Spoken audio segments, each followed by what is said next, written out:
Olá pessoal, beleza? Então, aqui é o professor Sérgio. Hoje, como eu havia dito no grupo, eu vou resolver alguns exercícios, mas antes eu vou começar por dois exercícios da lista que eu acho que compensa a gente conversar um pouco mais sobre eles, tá? Até havia há umas semanas atrás, dois alunos perguntaram sobre esses exercícios e eu aqui estou gravando para responder para eles também. Então, beleza.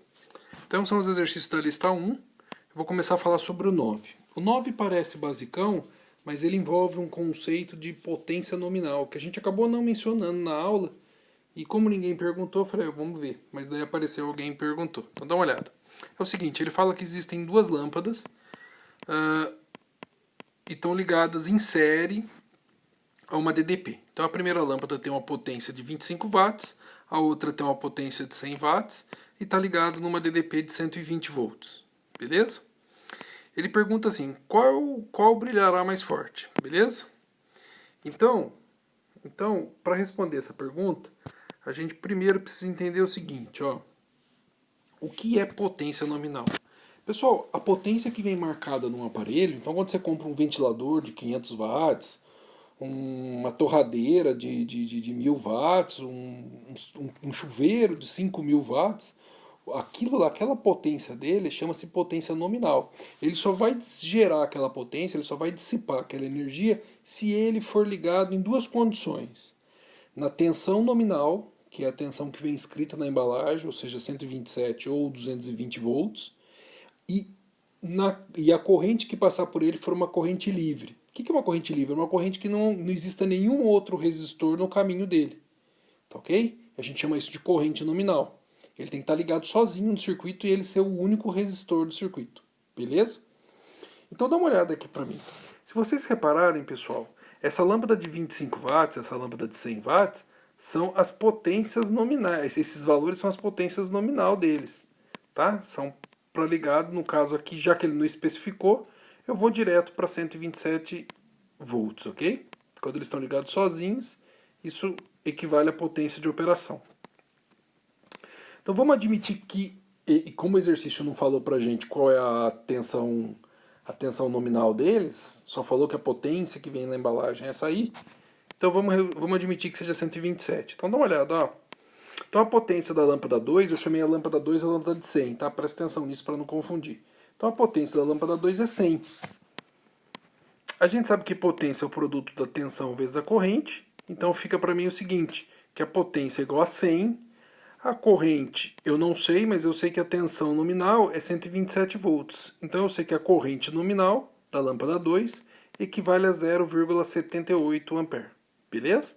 Então perceba o seguinte, o que eu fiz, ó. Deixa eu pegar uma caneta vermelha que eu já explico com calma. Presta bastante atenção para vocês entenderem o que eu fiz aqui, ó. Eu peguei então a potência nominal, que vem na embalagem, peguei da lâmpada 2 lá, que é a lâmpada de 100.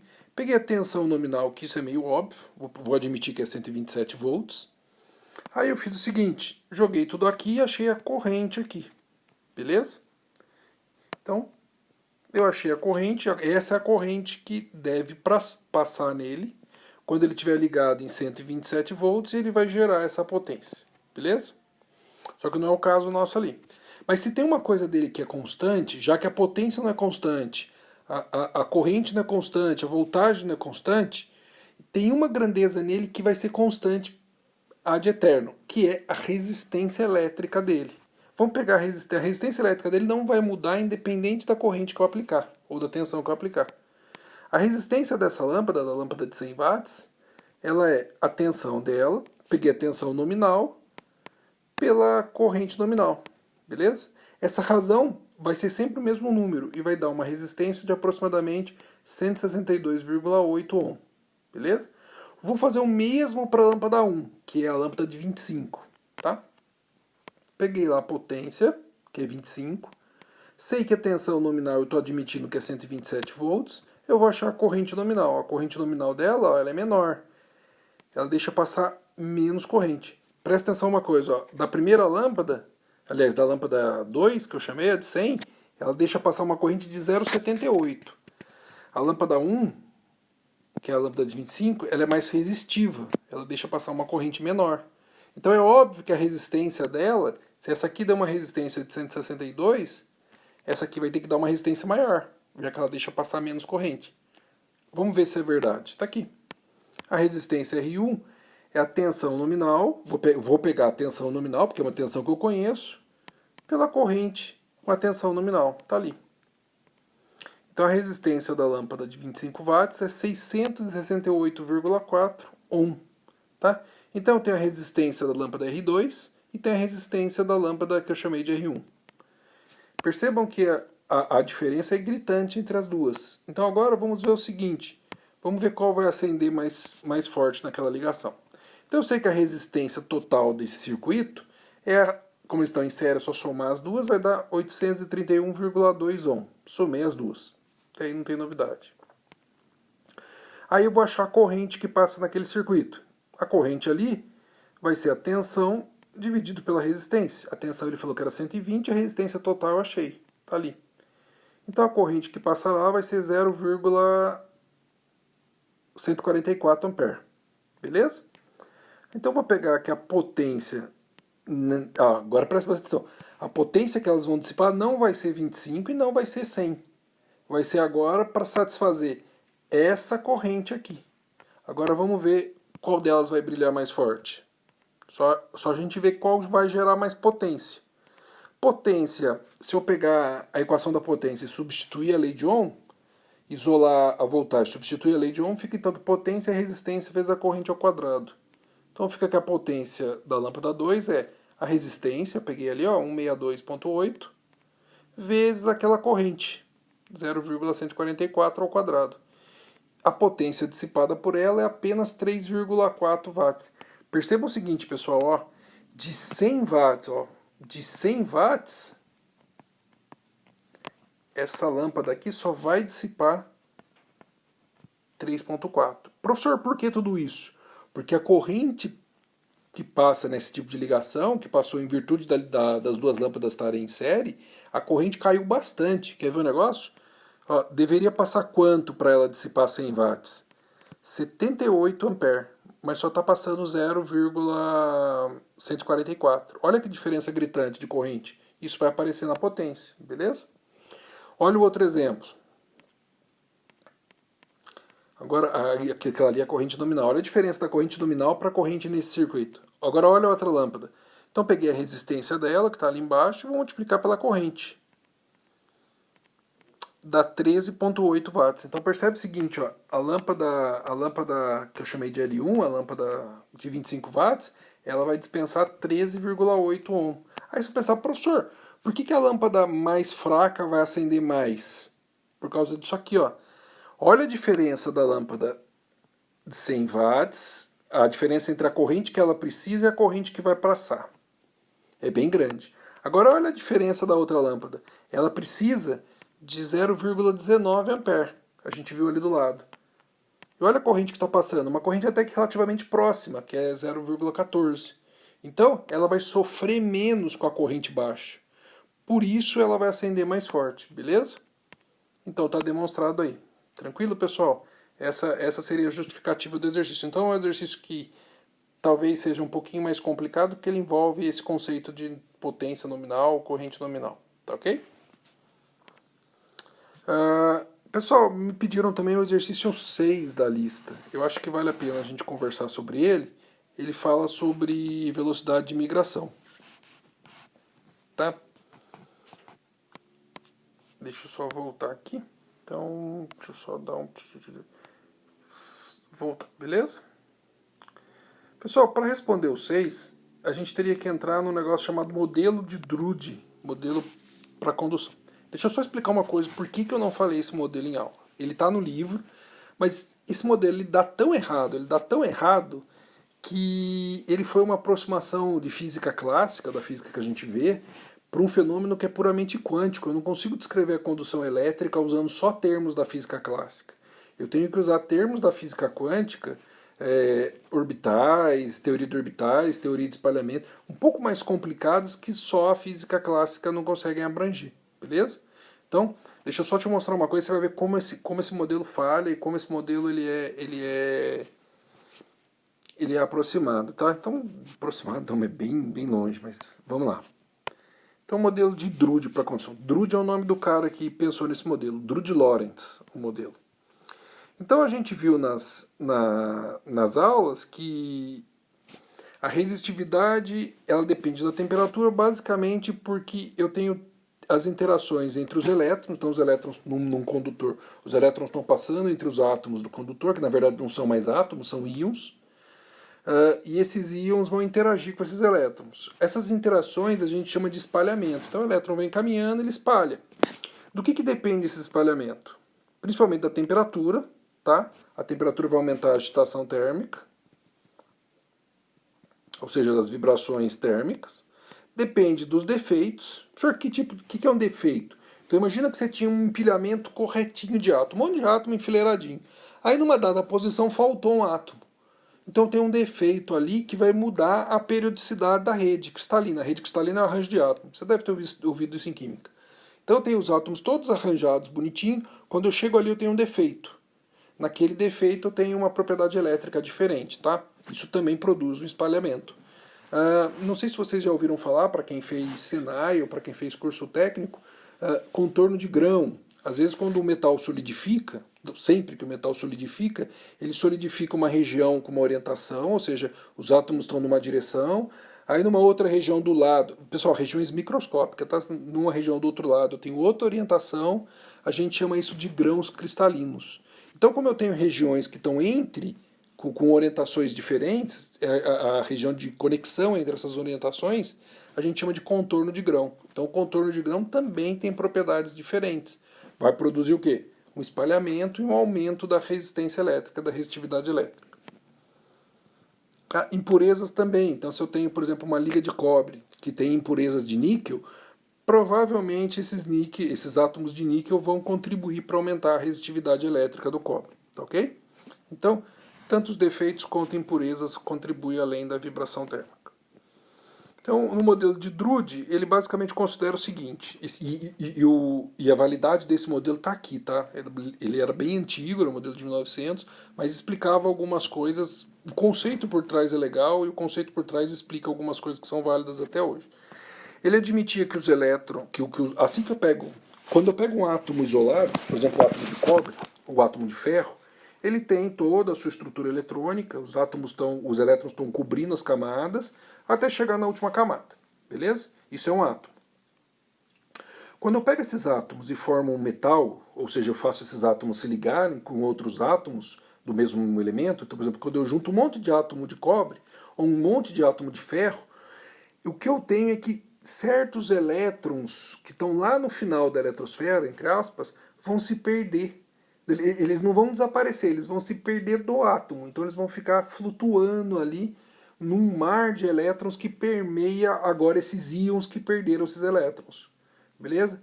Esses elétrons a gente chama de elétrons livres, eles estão muito pouco ligados aos átomos. E eles estão ali permeando os átomos. A gente chama esses átomos agora de, por exemplo, cobre metálico, ferro metálico. O que significa o cobre metálico? É o cobre que eu formei uma barra de cobre e os átomos agora são íons e os elétrons estão ali junto. Estão ali dentro, entre aspas, navegando. Beleza? Então dá uma olhada aqui. Então, o que eu tenho nesse desenho? Eu tenho o seguinte, ó. Deixa eu só voltar aqui. Beleza. Eu tenho os íons, os átomos que eram de cobre, eu aproximei eles e eles começaram a se ligar através da ligação metálica.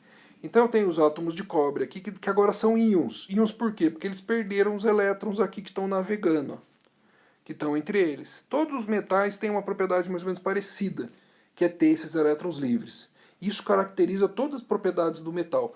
O metal é um bom condutor de calor, porque tem esses elétrons livres. É um bom condutor de eletricidade, porque tem esses elétrons livres. Ele é brilhante, propriedade óptica, também responde pelos elétrons livres.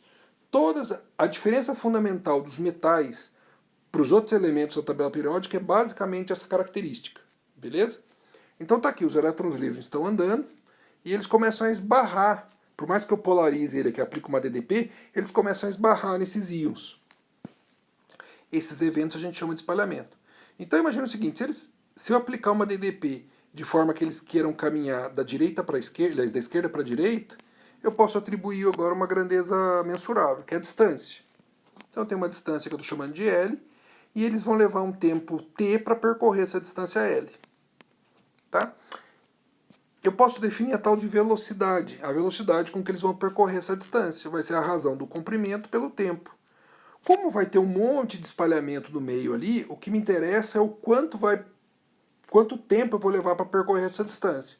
A gente chama isso de velocidade de deriva. E daí eu coloco um VD ali só para diferenciar. Então a velocidade de deriva, ela engloba... Ela não está nem aí se eles vão espalhar ou não, mas o que importa é o tempo que eles levam para sair daqui e chegar lá. Beleza? Se eles vão bater ou não, o problema é deles, mas isso vai aumentar o tempo. A distância é fixa, isso vai aumentar o tempo. Então imagina que isso seja um fio. Se isso é um fio, ele tem uma certa área de seção transversal e essas cargas caminhando vão gerar uma corrente. Está ali a corrente. Então eu posso definir a corrente elétrica I como sendo a taxa de passagem de carga por unidade de tempo. Tá? Então eu posso escrever que a quantidade de carga, agora eu preciso relacionar isso com o fio. A quantidade de carga nesse fio por unidade de volume vai ser o quê?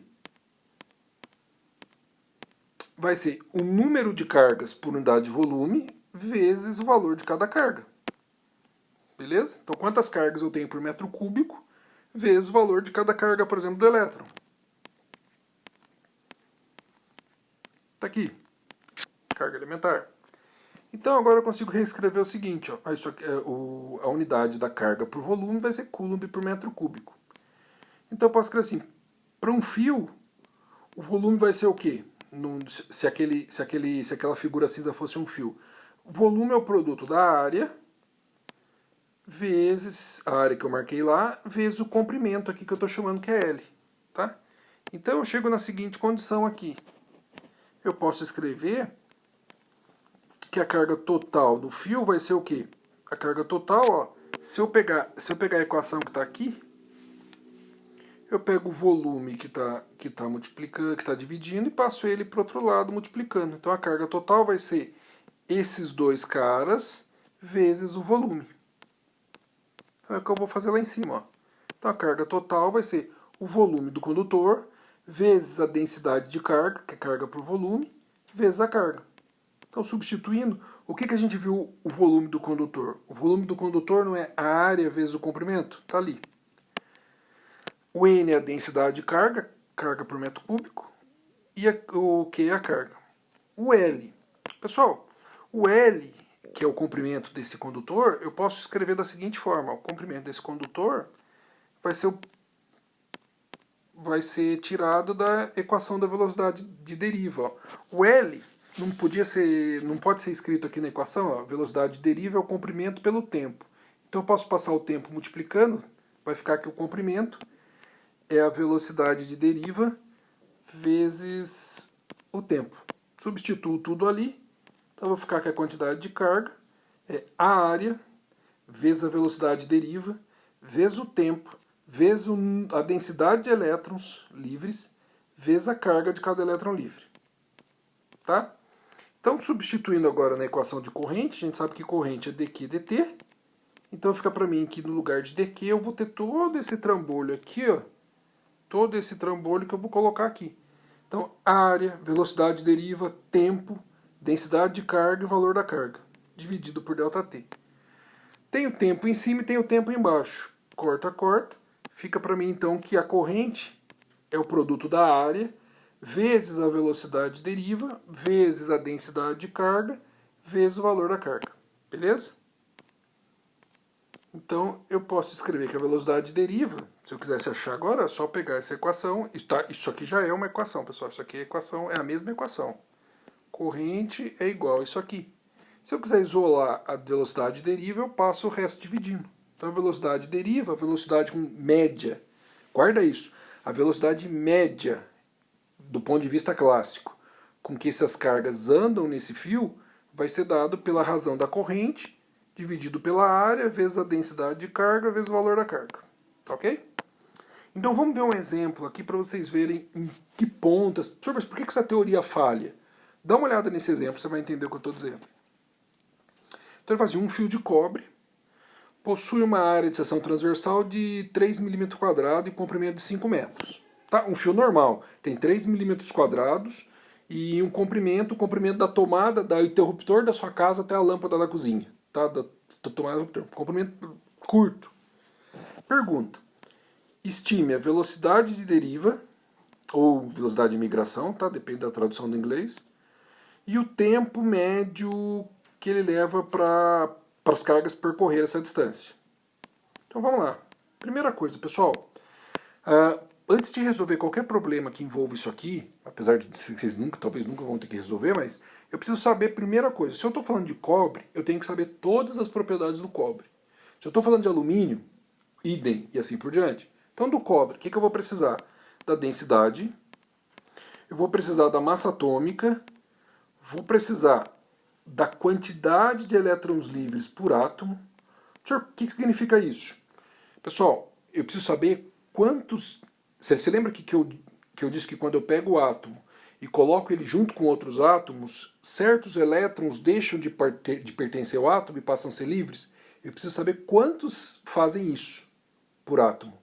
Beleza? Então, por exemplo, o ferro, em geral, perde 2. O nióbio, ele tem flutuação de valência, ele perde 5. Então depende do metal que eu estou tratando. Tá? Senhor, mas como que eu sei isso? Eu vou explicar agora. Então eu preciso saber quantos elétrons livres cada átomo vai doar para a condução. A densidade do cobre é fácil, só digitar na internet você acha. A massa atômica do cobre é só olhar na tabela periódica. 63 gramas por mol. Para achar a quantidade de elétrons livres, um jeito aproximado, que ajuda bastante, é isso aqui. Pessoal, em geral, ó, se você olhar a tabela periódica, o meio ali é onde estão os metais e as duas linhas lá de baixo também, as linhas dos metais. Normalmente os metais sempre acabam os metais aqui de cima, tá? Sempre acabam no orbital D. Então, o orbital que tiver lá no final e ele terminar em S, provavelmente o orbital S, que é um orbital esférico, é um orbital que tem alta simetria, esse orbital em geral se desfaz e esse elétron passa a ser livre. Então vamos ver o exemplo do cobre aqui, por exemplo. Ó. O cobre ele termina em 4s1 e 3d10. Então, esse orbital 3d10 ele não muda, ele fica cheio, ou seja, esses 10 elétrons vão ficar nesse orbital D. E o elétron livre, da onde vem? Vai vir do 4s. Então, um elétron que está no 4s vai se perder e vai virar elétron livre. Então, a valência, que é o estado em que o átomo vai ficar, vai terminar em 3d10. E a condução vai ser ditada pelo 4s1, pelo 4s. Então eu vou ter um elétron livre por átomo. Tá? Não é o 4 que manda, pessoal. É o que está ali em cima do S. Tá? Então tem um elétron só no átomo de cobre. Então, um elétron livre por átomo de cobre. Beleza? Tá? Até não sei se cabe mencionar aqui, mas já que a gente está falando nisso, eu vou comentar rapidinho. Pessoal, o que você esperaria para um metal como o nióbio que doa 5 elétrons por átomo? Você esperaria que ele tivesse uma condutividade elétrica maior que a do cobre, o que na realidade não é verdade. O que acontece é que não basta doar elétrons. O que acontece é que se eu tiver, o que acaba acontecendo é que se eu tiver orbitais semi-preenchidos, por exemplo, o orbital D, que cabe 10 elétrons, se ele tiver semi-preenchido, esse D acaba arrastando os elétrons, tenta passar por ele, mas quando eles passam pelo D, acaba arrastando, acaba sendo puxado pelo D.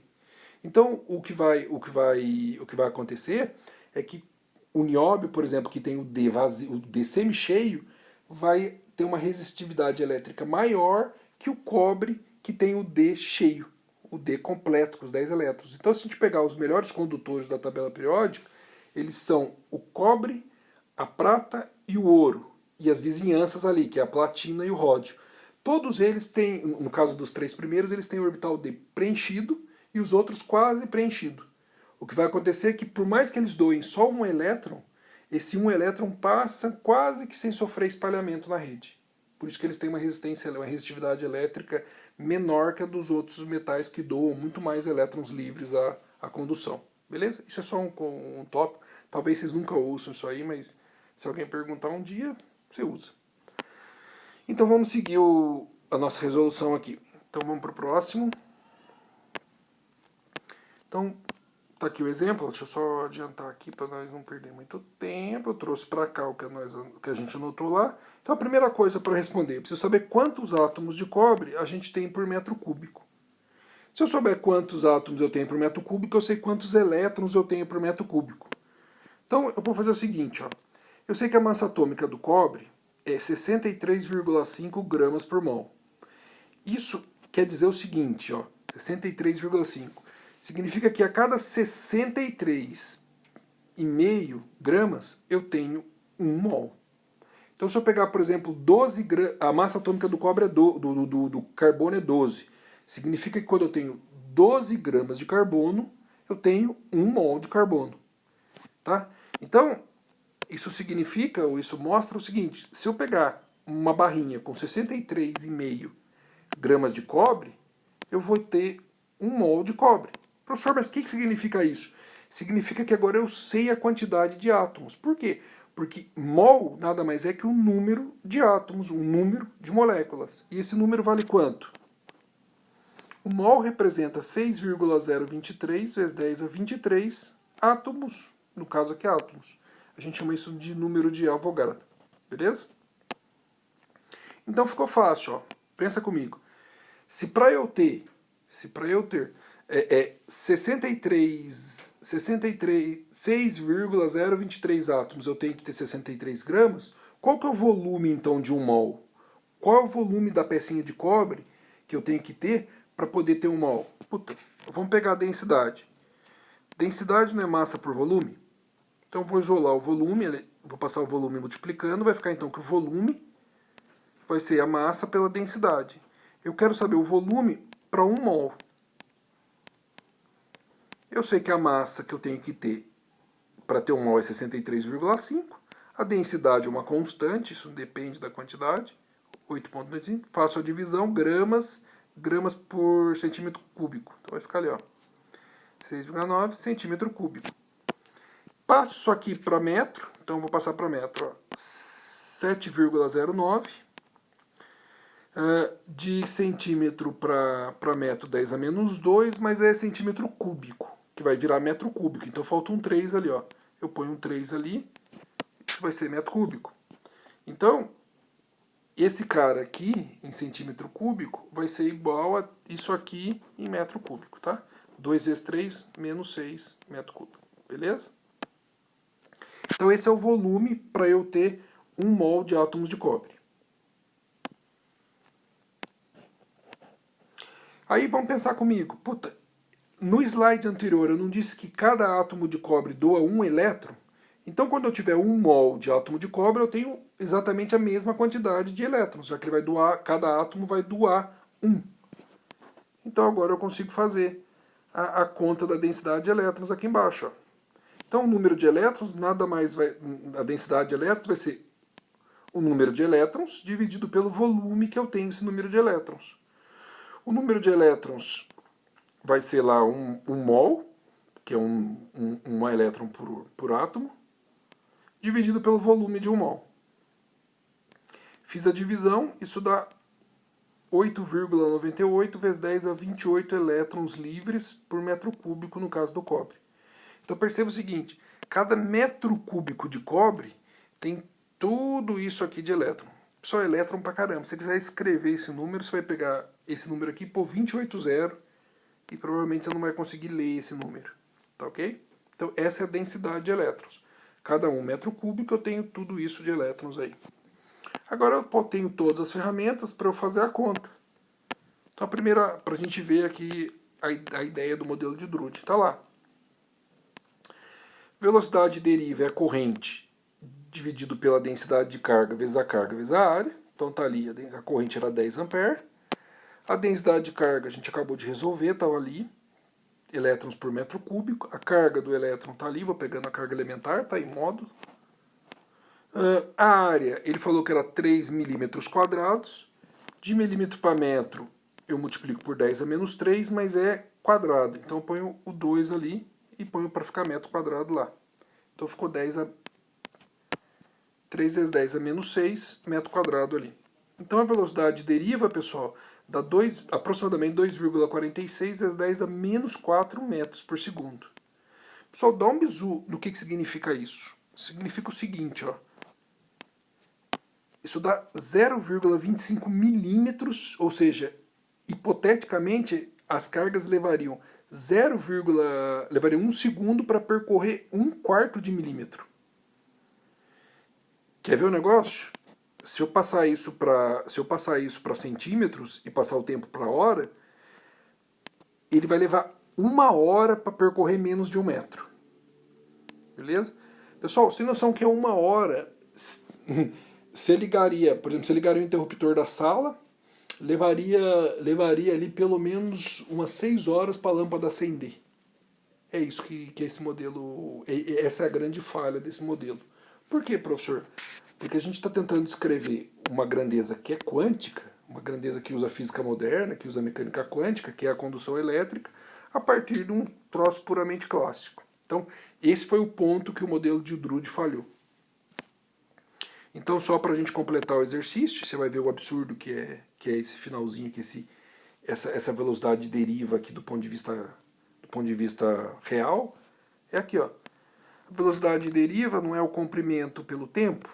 Então eu posso achar que o tempo para ele percorrer esses 5 metros de fio, como o enunciado está pedindo, vai ser o comprimento dividido pela velocidade de deriva. Então, o comprimento do fio é 5 e a velocidade de deriva é o que está ali em cima, em metros por segundo. Vai levar 2 vezes 10 a quarta segundos. Passando isso, senhor, isso é muito, passa para a hora. Vai dar 5 horas e 39 minutos. Ou seja, para você acender o interruptor, estando a lâmpada e o interruptor a aproximadamente 5 metros, vai levar mais de 5 horas aí. Beleza? Então, esse é o problema do modelo de Drude e é por isso que eu havia deixado ele sem comentar, mas já que me pediram, eu estou explicando aqui com calma. Tá ok, pessoal? Um forte abraço. Eu estou terminando de resolver os exercícios do livro e vou subir para o YouTube e já mando o link para vocês. Beleza? Um forte abraço, pessoal.